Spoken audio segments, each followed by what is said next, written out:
around Merauke, and that it was horrible.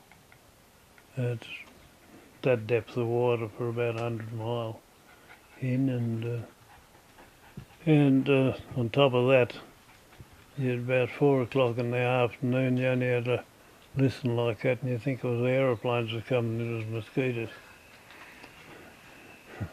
Oh, they were terrible. As soon as you went to Morotai, you was given tablets straight away. You had malaria in about 2 days. When I came home, Mum couldn't. She went hook. She said, "What's wrong with you?" I said, "Why? What's the matter?" She said, "You're yellow." It was only the tablets. Yeah.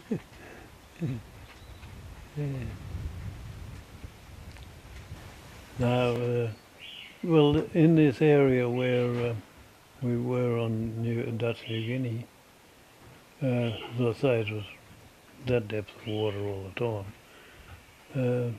They turned around and the Yanks cut down all the coconut trees and just laid them down in rows, and that was your road. It was all one-way traffic, and you had to go around the block if you wanted to come home. And yet they, well, Uppers was a little bit drier, or I suppose it'd be twice as long as from here to Stewie's house, I suppose. They put all these coconut trees and all the whatever trees was there and so forth, and they put them in a row.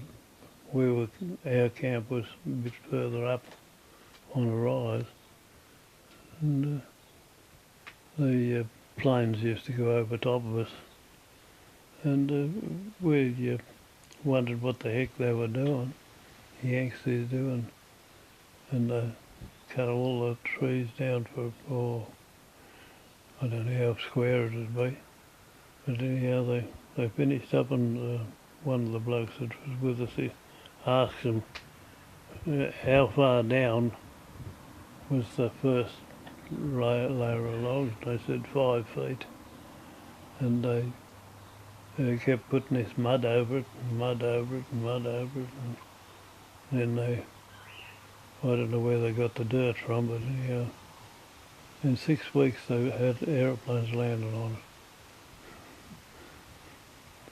And they were the old, well, they used to call them whispering death. If you had a plane coming behind you, you'd never hear it coming to you. And they reckon they were the hardest plane in the forces of the army or the navy or whatever. Yes, whispering death they used to call them.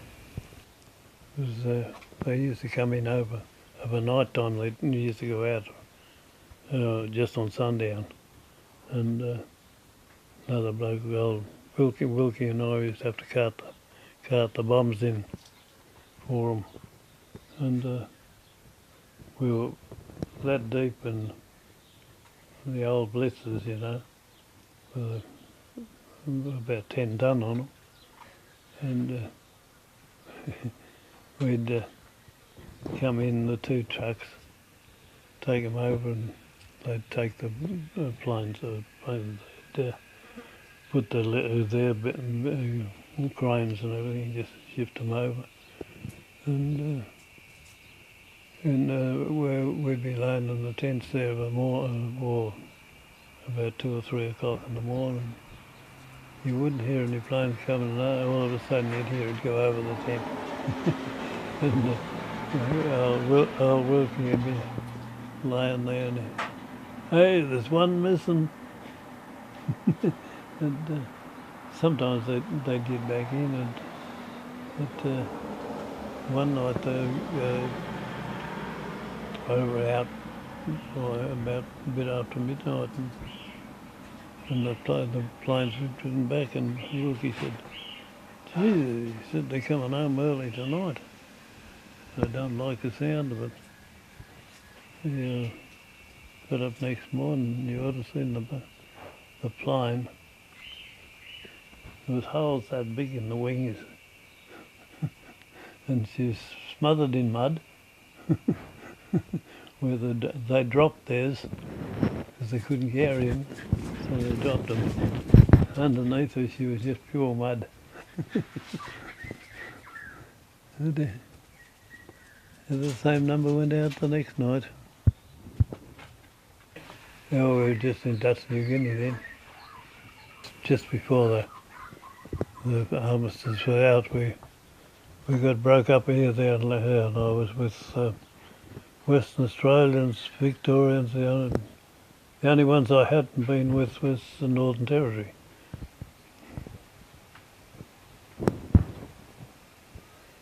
Yes, that was when they sent us home for 14 days, and the ones that went to Western Australia never come back. It took them 14 days to get home.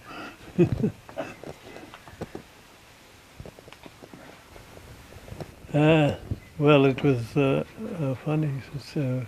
We were in Borneo, and the Yanks had a screen up, and they used to get all the latest from the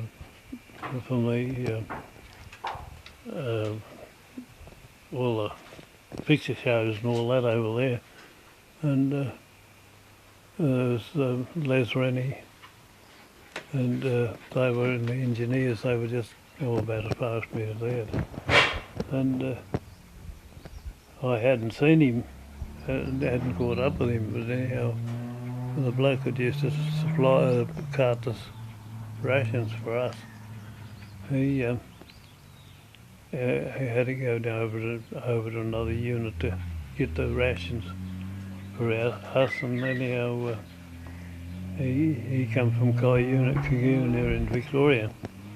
Anyhow, he said he got down there and the Yanks was on one side of the building, and we had the other side. He pulled in there, and this Yank was there, and he said, "What do you guys got today?" Oh, I said, "Bully beef." Oh God, he said, "I'll swap you." He said, "Well, what do you want to swap me?" He said, "I got that goddamn chicken." So he passed all the chickens over to us, and we give him all the bully beef. And came home, and I said to him, "How'd you go?" Oh, he said, "I got to change ration." He said, "You got chicken today, and anyhow, that was all right." He said, "Do you know a bloke by the name of Ted Rennie?" I said, "Yeah." I said, "Where'd you run into him?" He said, "He's about 200 yards up there." He said, "with the engineers."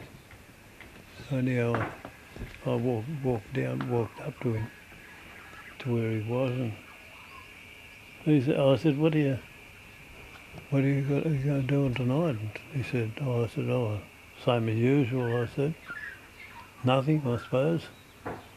Oh, he said, "I'm going up to such and such a aerodrome where they got a picture on, some picture that's on."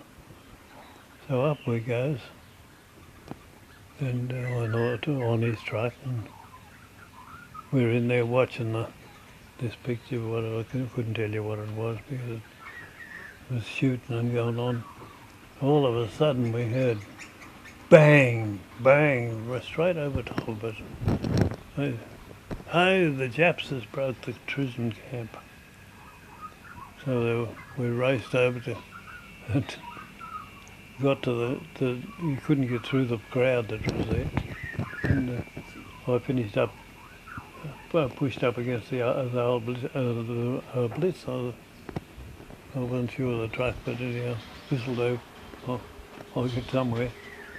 Anyhow, I got up on the truck and we come back home, well, about a mile and a half, I suppose.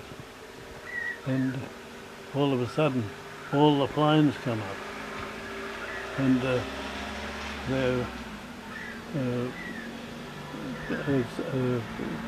getting green ones, red ones, and they're passing one another and out over that bay.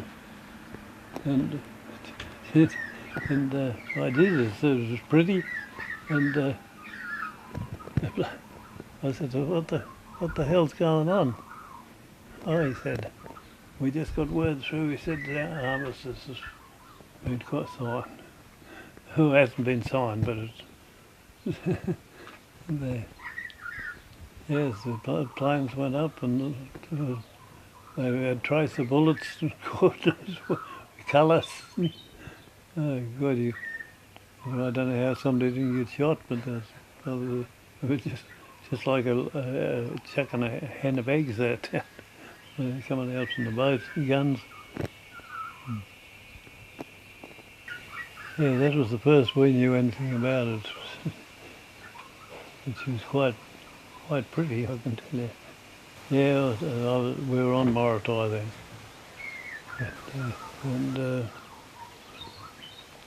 and we got it, cleaned the place up, and